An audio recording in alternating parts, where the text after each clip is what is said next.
The voting infrastructure is a foundation to our democracy and our way of government, and because of that, it's very important, in a number of degrees. People need to be able to participate, people need to believe that their votes are counted, and they need to believe in the overall integrity of the election process. That's where IU's role comes is in case there are any incidents, we're here to help train the 92 counties across Indiana in how to handle those incidents.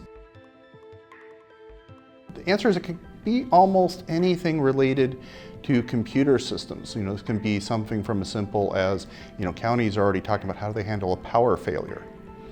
We can have other things for what happens if there's a ransomware attack in a local county. You can also have disinformation that is spread. So someone could start on social media a rumor that there has been a hack. So what we're going to be doing is working with the Secretary of State's office to develop some training materials and develop a number of what we call tabletop exercises.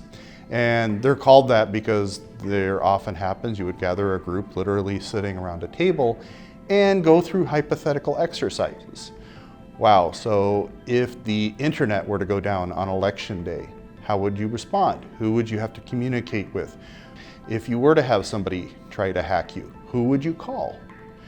Right? And so then, within the counties, they would have their own local folks that would be involved, and then who would report that up to the Secretary of State's office so that they were aware of it, so that if they know if multiple counties are seeing the same thing, you could do that sort of coordination across the different counties.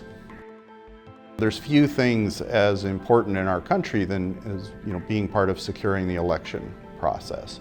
And so it really was just an honor to take some of the skills that we here at IU have developed in working, really with other organizations and nationally, and be able to apply them to this particular, important process here in Indiana.